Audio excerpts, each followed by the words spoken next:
Mesdames et messieurs, chers camarades, nous partageons tous ici, comme dans l'opinion publique, une certaine idée de l'union des blessés de la face et de la tête. Je veux dire par là qu'il est unanimement admis par l'ensemble du monde combattant, comme par le grand public de manière plus générale, que notre association incarne un esprit à la fois généreux et particulier qui colle à l'image des Gueules Cassées depuis les origines. Il y a d'ailleurs quelque chose de si extraordinaire dans son identité comme dans son parcours, que notre association est regardée la plupart du temps, non seulement avec admiration, mais même avec envie. Voilà pourquoi notre union doit avoir, aujourd'hui comme demain, un grand rôle à jouer au service des blessés de la face et de la tête, et cela, quelles que soient les circonstances. Mais notre union, c'est d'abord et avant tout ses membres, qui incarnent et font vivre notre association de génération en génération. C'est pourquoi ces membres d'aujourd'hui sont les responsables de l'union de demain.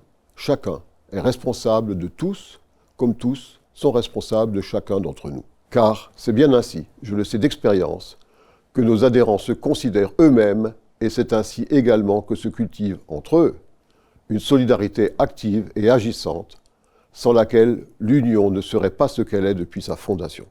L'année passée aura été extrêmement positive pour ce que j'appellerais la famille Gueules Cassées.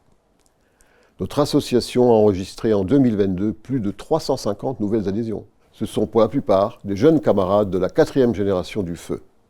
Dynamiques et pleins d'allant, ils rajeunissent la pyramide des âges et contribuent ainsi à l'avenir de notre association.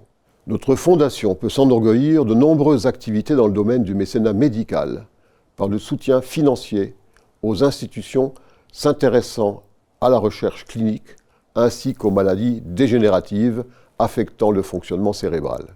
Le nombre de dossiers reçus par le comité scientifique est en augmentation régulière. Cette augmentation est la conséquence positive de la notoriété grandissante de notre fondation. Notre EHPAD, déjà labellisé Bleuette France pour la sécurité matérielle et médicale, comme d'ailleurs pour le bien-être des résidents, a fait l'objet d'une enquête comparative de 300 EHPAD par le Medialops. Le classement établi des EHPAD, résidence-service et résidence-autonomie, reposant sur plusieurs milliers d'évaluations établies par des résidents, leurs proches et des professionnels du secteur, atteste que notre établissement se situe au premier rang départemental du Var et au 47e rang national. Une performance tout à fait appréciable qui récompense les efforts constants menés dans ce domaine. Notre centre d'hébergement du domaine de la Valette du Var a entamé un important programme de modernisation pour satisfaire nos adhérents tout en se conformant aux normes de protection environnementale et de développement durable les plus exigeantes.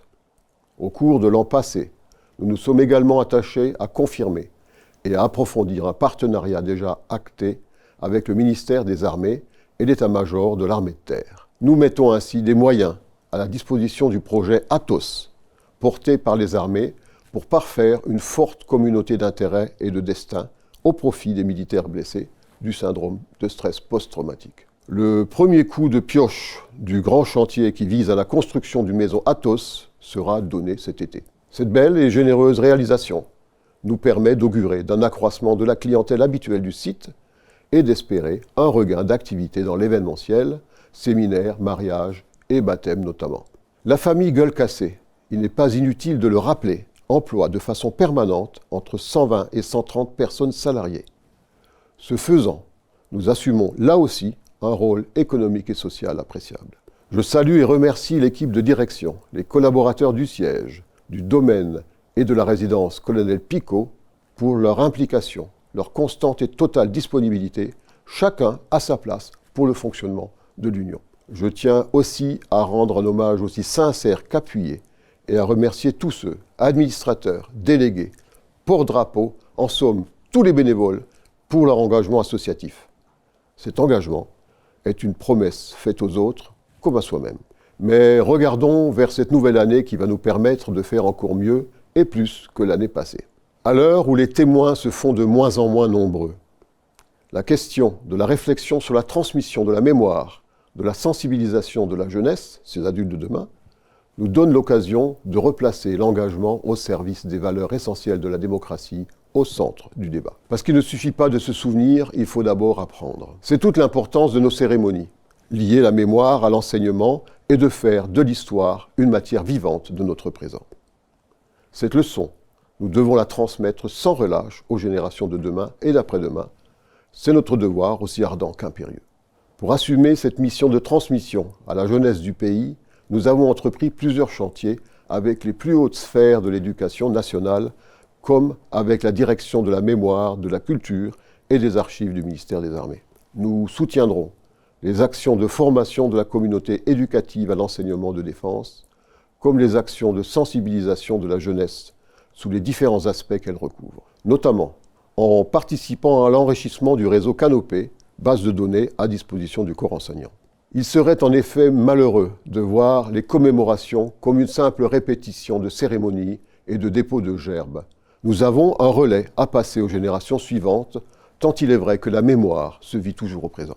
L'un de nos engagements d'avenir a trait au soutien que l'association apporte à l'œuvre nationale du Bleuet de France, qui se voit octroyer un nouveau statut, plus autonome, de manière à diminuer son lien de dépendance par rapport à l'Office national des combattants et des victimes de guerre.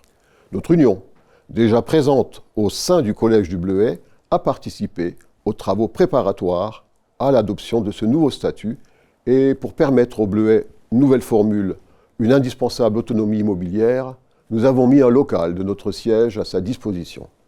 Nous sommes fiers de cette confiance et c'est avec un grand plaisir que nous apposerons la plaque du Bleuet sur le porche de notre siège parisien.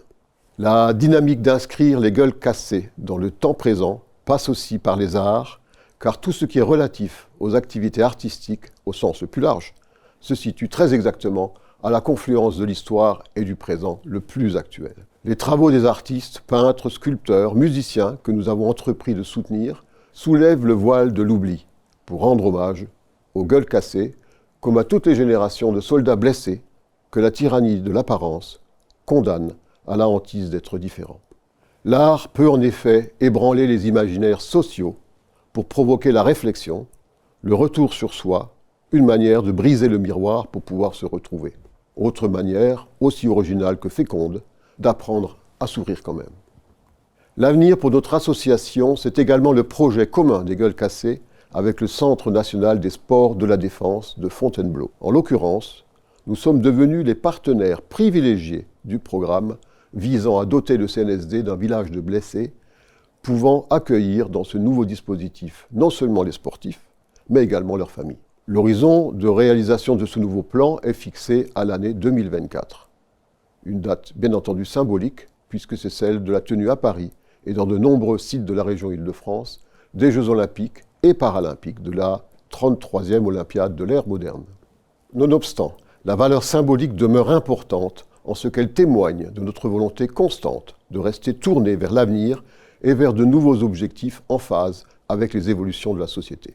Le passage de témoin entre le présent et l'avenir prend essentiellement la forme pour les gueules cassées de ce que l'on peut appeler l'évolution SSPT pour désigner le syndrome de stress post-traumatique. C'est ainsi que cette évolution complète la dimension de l'association avec une assistance qui est à la fois psychologique et physique, mais qui tend à se concentrer sur le psychologique. Pour nous, il s'agit incontestablement d'un tournant majeur. À l'heure actuelle, en effet, un grand nombre de nos nouveaux camarades sont admis au titre de blessure SSPT, la blessure invisible.